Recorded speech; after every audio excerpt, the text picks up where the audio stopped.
So this will be the final video for the Hadrian's Wall collection of videos, and it's kind of summary and roundup of my thoughts on the walk and the kit. So firstly, I'd just like to cover the walk.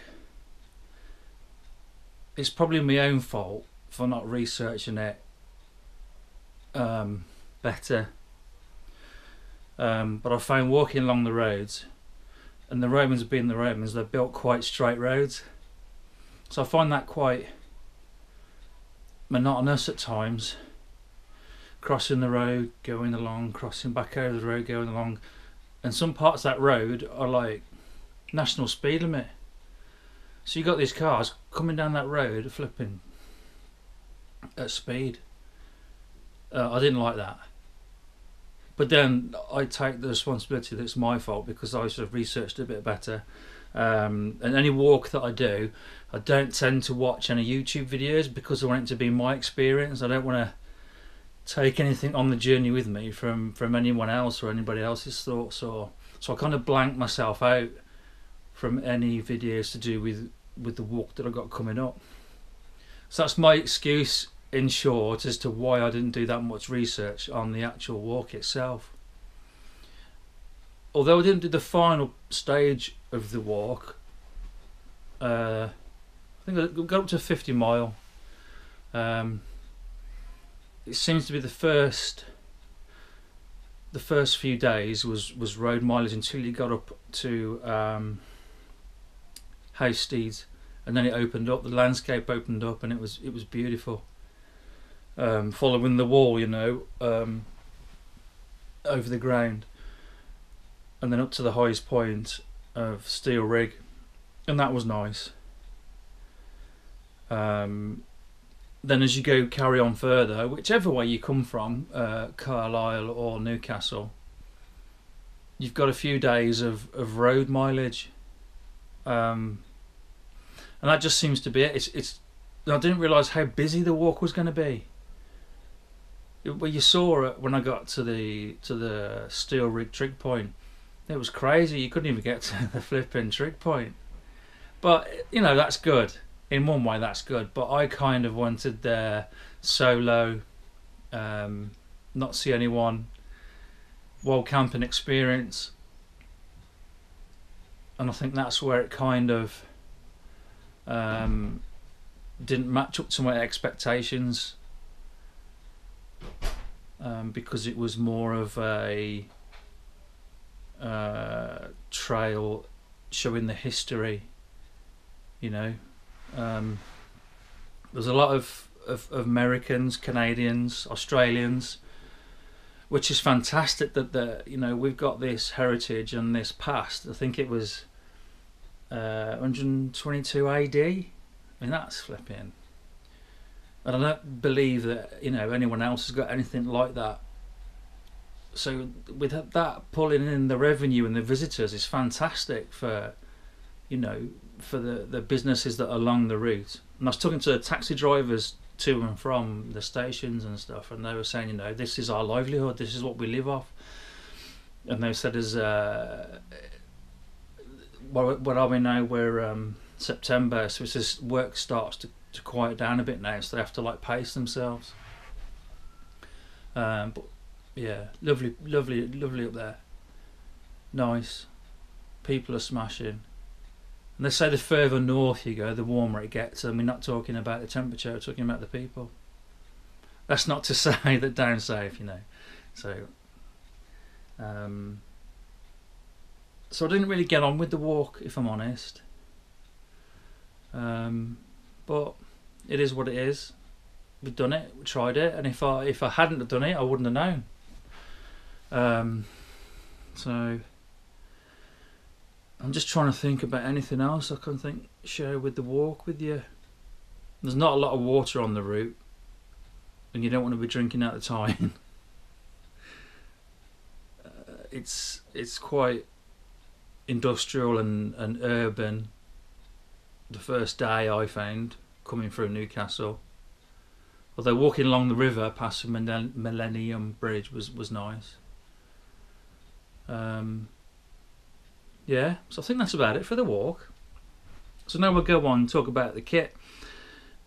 I don't think I had a bad experience with any of the kit that I took, to be fair. I didn't need my Buffalo Special 6 shirt. That was surplus. I didn't use that. I used my the Buffalo Active Light shirt a couple of times in the mornings when it was a bit cold. So that was a good bit of kit. The sleeping mat, as usual, the UL Sin mat, fantastic, never let me down, brilliant bit of kit. But I suppose the new bits of kit that I took were the tent, the pillow, which the flipping dog plays with and has chewed a couple of times. So the Coro. And the sleeping bag, the Z-Pack sleeping bag. So I keep the Z-Pack sleeping bag in an old Rab cotton liner. So I'll get it out. When I mentioned in my kit video, I actually called this Cuban fibre stuff sack carbon fibre, so I apologise. But this is what it arrived in from Z-Packs in America, and I don't use it. It's naff. It just seems to unravel. I think it's velcroed, but yeah, I'll just leave it in the back of the cotton bag. And I just took you know, one of these, but it was the blue one, which is the biggest one you got. So the actual bag itself, this is the 10F, so 10 degrees Fahrenheit bag. I don't know if you can read that. And it's the long and wide. The zip, it's basically a quilt with a foot box. So you can see there the bottom half, with the bottom section, the zip goes down to about there. And then what I used to do on the trail is put my day walking clothes in the bottom of the foot box along with my feet, and just have this open, laid over the top of me like that. It's brilliant. I never had to do it up, and it's so lightweight. You just you can't feel it on you. It's really weird sensation, but it is snug. It is so warm. When it got wet in the mornings from the condensation off the tent, it dried really quickly. So I was happy with that. It packs down to absolutely nothing. It weighs absolutely nothing, and it puffs out really well. You know, so if you get up on get to your pitch, get your sleeping bag out, and it'll just fill out. It's really an excellent bit of kit. I can't fault it. The only let me tell you. So you got the zip at the top of the zip. You got like 2 black clips. So if you were cold, you know, you could zip it up and clip it up. And the zip is designed to go underneath on the bottom. But yeah, so I says I've got the long and wide. So if I did get cold of a night, and we'll talk about that in a minute when I come to the tent, I just pulled it up round my neck. Happy days. A few minutes later I was throwing it off because it was too warm. So this is the 10F bag, which is, I believe, is minus 12 degrees centigrade. So I can use it all year round, and it is brilliant. Absolutely brilliant. The only downside to it was getting it here. So if you're going to order one from Z-Packs in America, so you're going to pay whatever you're going to pay for the item, but when you come to get it into the country, you've got to pay import tax, and they stung me for 160 quid to get it in to the country. I had no idea how much they were going to charge me prior to that, to them sending me an email saying, you know, it's reached customs, please pay this to get it into the country. And then FedEx keep messing me about, saying your package is being delivered today, and that happened over about 3 days and it didn't turn up. So I wasn't happy with that, but what can you do? It's just one of them things, you've just got to do it. But I'm so pleased with it that all that doesn't matter, because I've got it here, and I'm sure I'm going to get lots of use out of it, and I have no doubts in the winter this is going to be an excellent bit of kit. So I can't praise it any more than that. I was concerned, you know, about stuffing it right down, that it might tear at the seams or put pressure on the seams, but it seems to be absolutely fine. No worries whatsoever. Yeah, so that's the bag. The tent. I'm not too sure about the tent. It's fantastic that it weighs only 700 grams, so I can't complain about that. It's lightweight, and it basically, you know, packs down just to nothing. And that's another thing you can't complain about. I wasn't too keen on the fact that I'd paid, I can't remember how much it was now, 200 quid. And when I got it, I had to seam seal it myself. So I wasn't too impressed with that.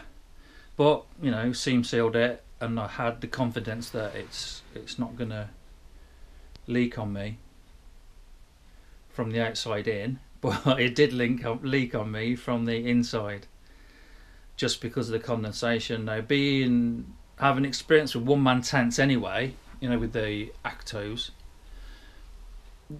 condensation is just something you live with. It's just the way it is. I've watched videos on YouTube where people have slated these tents, these one-man tents, because they say, oh, it's condensation, and they just don't really understand about how it works. And it is a lot about location. You know, if you're camping low down near a water source and it's a very still night, you're going to get condensation.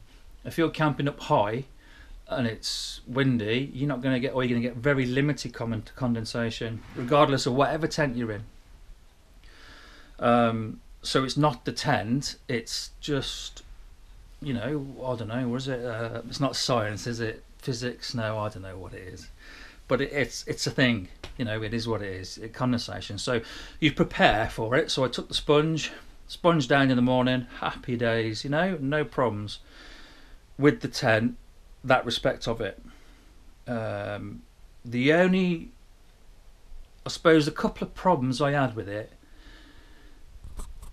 not problems, but things that I didn't like, is it's quite flappy. And the one night, and again it's about location, but I was squeezed for places to set up, so I had to set up high up, and I was getting battered by the wind. But when it does get battered by the wind, it flaps, and as it flaps it kind of snaps. It's difficult to explain. So it's quite a noisy tent in the wind, not as noisy as Cuban fibre, because I believe they're like crisp packets. Well, this is the material. So I mean, that's an exaggeration, but that's the same material. You know, that's Cuban fibre, and that's, imagine that in a windstorm compared to that. So so the noise of it when it's in the wind.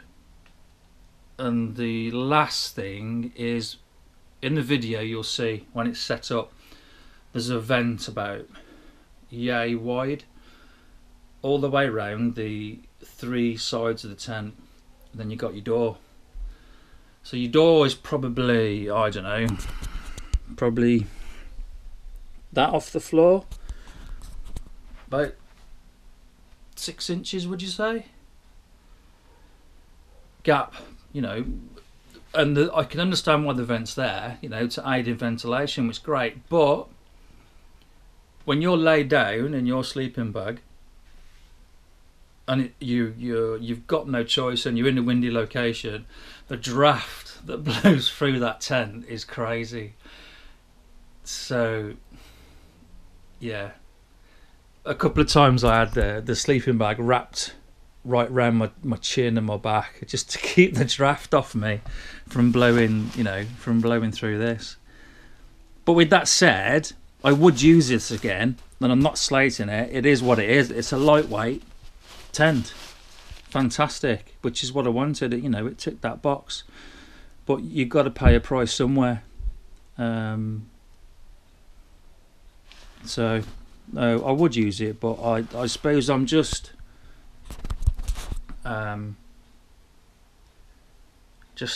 getting used to it. Yeah, I think that's about my only thoughts. And it uses walking poles to set it up, so, and I wouldn't usually, I don't use walking poles whatsoever, so and they're not that heavy. So yeah, that's my thoughts on the tent. So I'm going to give it a thumbs up because it's lightweight and packs down to nothing, and you've got shelter, you know. Alright, it's not a Hilleberg Acto or a Sulu or a Namage or a Anan, you know, but it's half the price. So yeah, thumbs up for that. And I'm just looking at the bag over there. I remember the one day the bag started squeaking, and it was squeaking round the hip belt round here somewhere, but I never heard it again after. But I like the bag. We all know Osprey, you know, you wouldn't buy anything else because they're such great bags. No problems whatsoever with the bag. Had the pockets on the hip belt, which is what I wanted. Brilliant. Did the job and did it well. Plenty of storage. If I didn't have the Buffalo Special 6 shirt, I could probably gone down to a smaller bag, if I'm honest, because I mean that'll stuff down quite really well. Right, the air pillow works really well, really comfortable, happy with that. Tended not to blow it up to its full extent because then it gives you a bit of leeway, you know. So yeah, happy with that. And last of all, my cook kit. I did a separate video for my cook kit. I swapped out my Alpkit 650 titanium mug for the Tokes 650 titanium mug, for the simple reason that the Tokes has got increments on it, and I thought with the dehydrated food this would be really useful, and to be honest it was really useful. If you can see, try and get the sun on it, it worked really well, and I could measure out better amounts than just guessing, you know, that the mug is 650 and half of that is, you know, so that and it's slightly thinner and slightly lighter than the Alpkit mug, so yeah, that worked really well. Alright, the lid doesn't fit on it properly, but I didn't really need it to, probably because I've squashed it and it's bent a little bit, but yeah, I like that. I got that off AliExpress.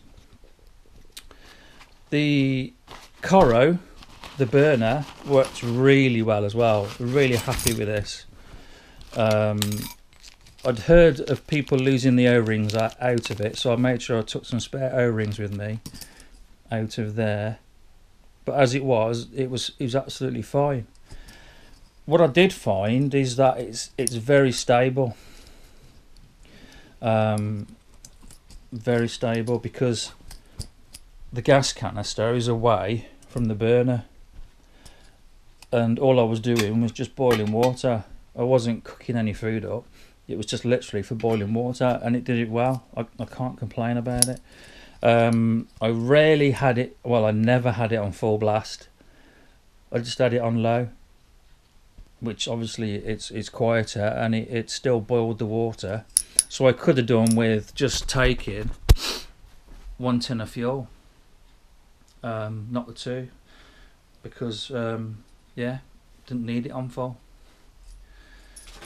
So I think that's about everything covered. My feet were good. My feet were really good, because I was concerned about walking from Newcastle at the start, you know, about the tarmac and being tough on the feet. But the boots and the socks worked really well. I've got no blisters. They were sore at house steeds, but there was no blisters. So I'm really happy with that.